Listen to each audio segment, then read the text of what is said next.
This is a tour of the cabin, which I did a year or so ago, but there was still quite a bit of work to be done. And today is, I don't know, first or second day of April, and it's just a gorgeous spring day. Fourth, I've been told. We're in some bright glare from the snow, but here we are at the cabin. And at this point, everything's just about completed. I'll actually be adding a cedar railing and a little cedar twig work up here in this log truss, which is going to be done this week, and that's pretty much it. There's a little stonework to do around the foundation. Everything's kind of been cleaned up, all the construction stuff gone. Windows. We had planned on having the windows done in a mill workshop, and I wound up making them, in the grills and so on, to make them authentic divided panes. That was a little more than I bargained for, but they came out good. Kind of tough to get the windows to fit right in with the log work. It's a little contrast between finished work and log. But I like the windows. We chose the red color. The owner, Rick, chose that because the Sagamore, one of the great camps, has red windows in a log building, which are just beautiful. Here's the front door. This is sort of like my pride and joy. White oak, recessed panels, contrasting wood grain. This just came out as good as anybody's first door ever could be, I guess.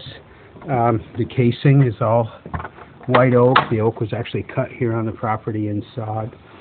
And it'll take the camera a second to adjust to the light from the bright sunlight outside. But here we are inside.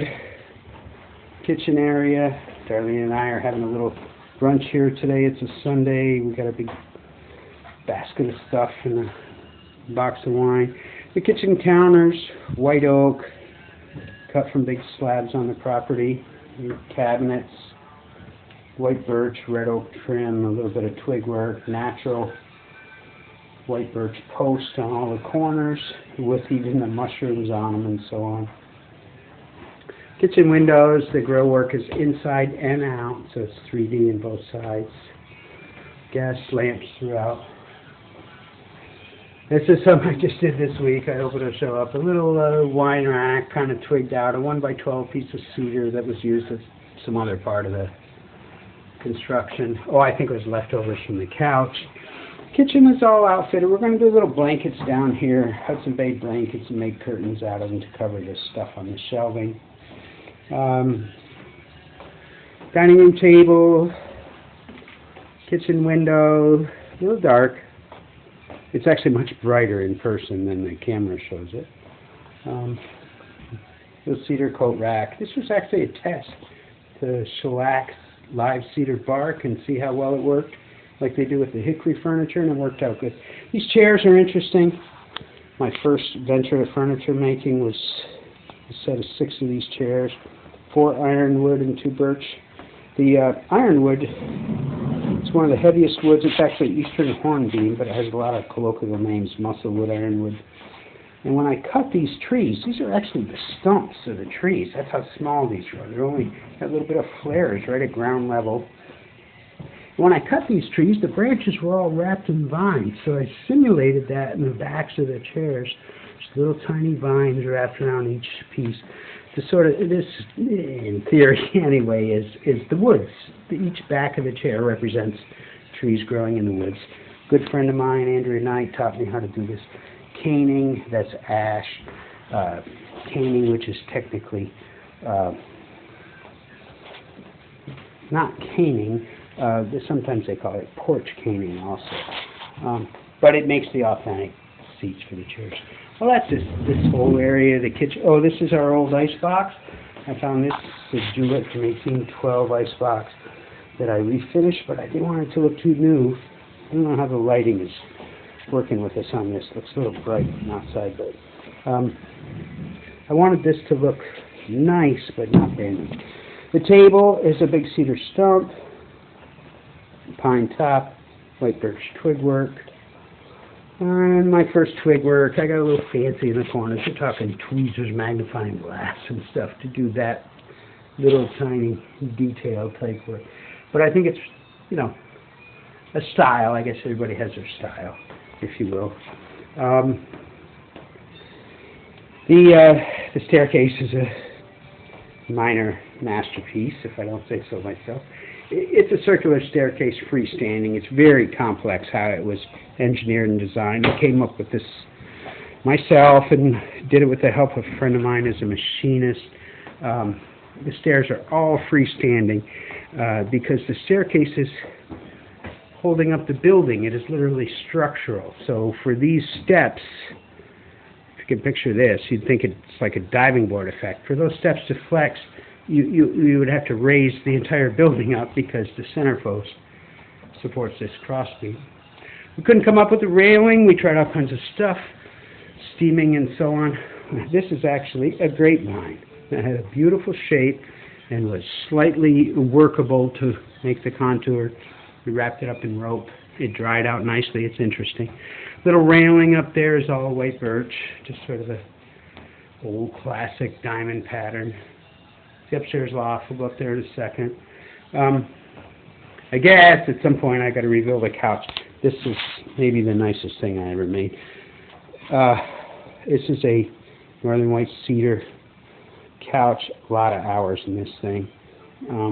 Nothing like rustic furniture you buy. Every piece of this is just full scribe. That means each contour of every piece perfectly blends into the next piece, and so on. If you look at the quality of this joinery, cedar twig work, both sides all matching. The rear stumps, if you look closely, have a sweep to them, which gives this graceful back to the couch. They're what we call elephant's foot. That means the cedar flares out because it was in a very swampy environment when it grew.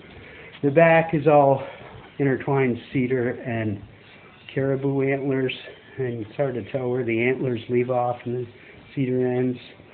The arms are what are called book matched. It means they're identical. They're the same piece of wood sawed on a bandsaw right down the middle and mirrored. Identical flare on both front legs. The twig work, the W is for the owner's last name.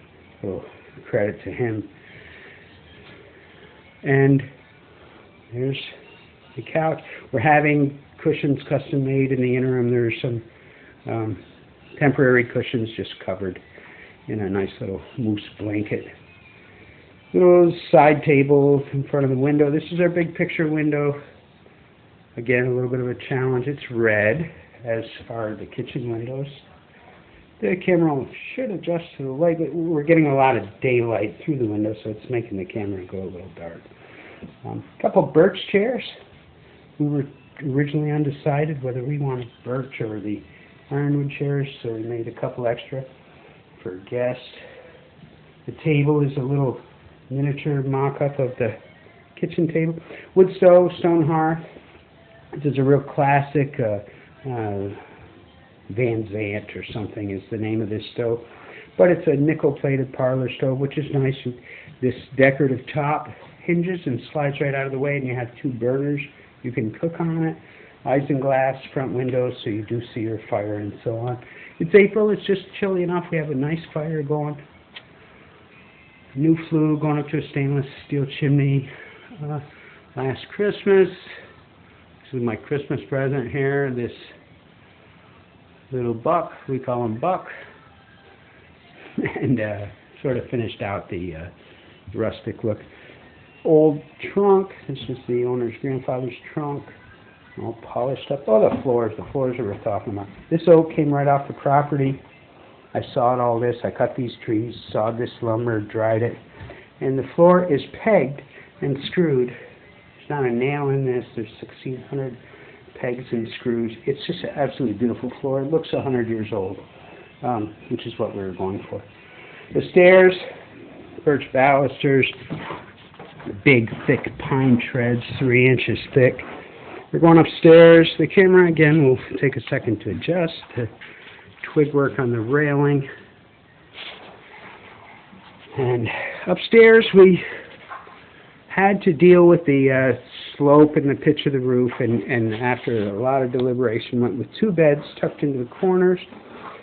So there was no opportunity for a big 4-poster type of very impressive bed. So these are low to the ground, authentic Hudson Bay blankets. The ceiling is all V-notch, tongue and groove. This is sawed from all our own lumber, the side lumber from some of the big logs that we used in the log construction. This is a nice little piece, all white birch, white oak top, little twig work. This is the main dresser. There's not a lot of furniture. This is a rather small building. Little window looking out the loft. Gas lamps. These lamps were all run copper tubing through the walls as the logs were being raised. Birch, quarter round molding, kind of a nice touch, finishes everything off.